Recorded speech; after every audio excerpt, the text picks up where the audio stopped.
era pustiu, nu era nimic și ea cu acolo visa, mamă ce frumos ar fi dacă ar fi ceva aici. Hai domne că nu se poate. Luni de zile până aproape de final, lumea era neîncrezătoare. De ce ne-ar da ei 9 bani? Am avut așa impresia că sunt în cel mai cool loc din București și am avut pentru prima dată mândria aia de băi, dar ce am făcut aici și cât de bine arată.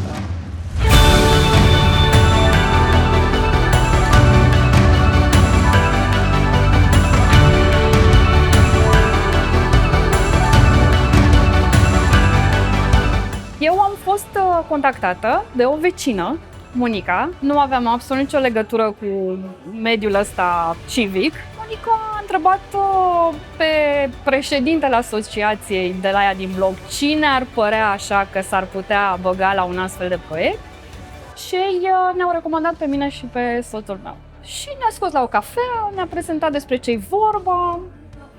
S-a părut ușor ireal la început, dar am zis, na, de ce nu? Eu și soțul meu și alți vecini rulam tot felul de idei de foarte multă vreme. Cum putem să facem curat în spate, că ne-au nebunit. În timpul pandemiei ieșeam cu copiii pe terasa blocului și era pustiu, nu era nimic și ea cu acolo visa, mamă ce frumos ar fi dacă ar fi ceva aici, dacă am avea ceva aici. La noi este și o zonă oarecum atipică. Multă lume crede că nu locuiesc oameni în clădirile din centrul Bucureștiului. Au fost cazuri în care am cerut, de exemplu, să se rezolve mai repede cu întreruperea curentului și cei de la Enel au zis dar lăsați acolo, că acolo sunt doar firme sau alte chestii de genul ăsta. Deci sunt oameni convinși că sunt doar firme în aceste blocuri și din motivul ăsta ne confruntăm cu tot felul de probleme, de la cei din centru vechi care parchează claie peste grămadă, care fac mizerie, care țipă toată noaptea. În general este o zonă foarte, foarte neîngrijită și care nu e foarte iubită nici de primarii de sector, fiind așa la graniță și fiind un teren al nimănui. Eu am cooptat la rândul meu pe Elena și pe Robert, care sunt pe același palier cu mine și mai tineri și mai plini de idei. Și cam asta a fost nucleul care a ținut proiectul mergând.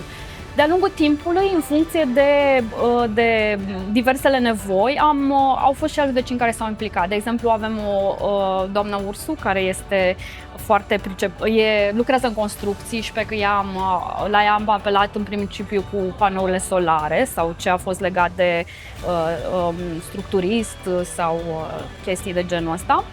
Am cooptat și alți vecini când am fost, de exemplu, de transporta pământul sau ghivecele sus.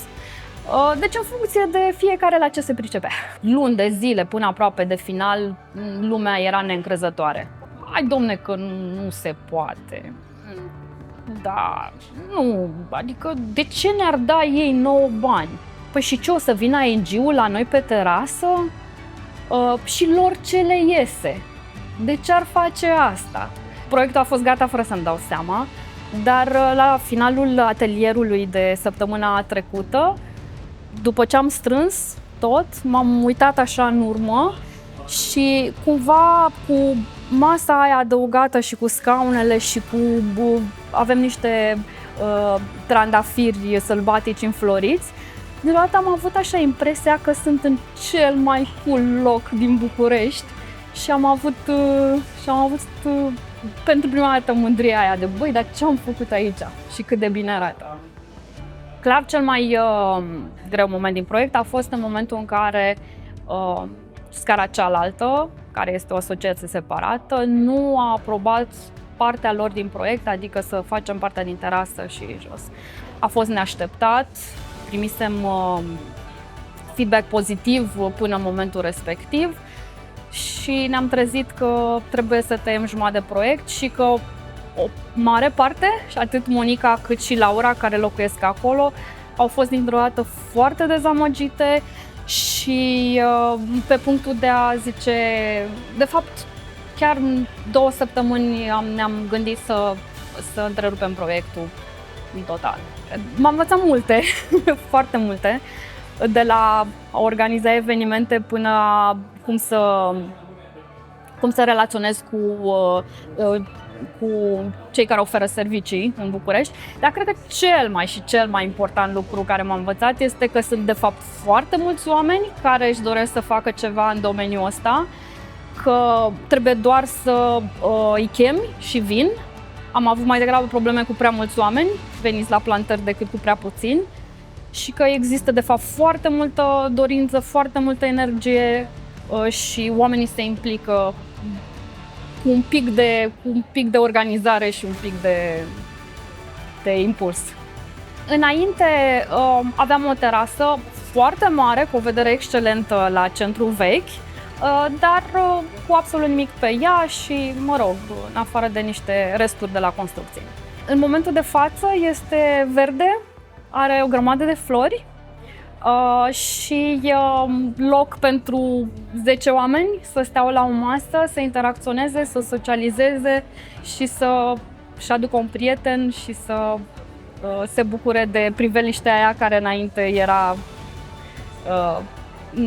neutilizată la întreaga ei potențial. De asemenea, o parte din costurile de electricitate ale blocului nostru sunt acoperite de panourile solare pe care le-am montat, care acoperă liftul și iluminatul scării. O întâmplare interesantă este că am avut un apartament nelocuit de foarte mulți ani de zile, care mai nou a fost pus la vânzare și care agenta ne-a mărturisit că unul dintre principalele motive pentru care a fost ales a fost terasa, este chiar apartamentul de sub terasă și noul proprietar a visat să o folosească. Din prima a fost entuziasmat.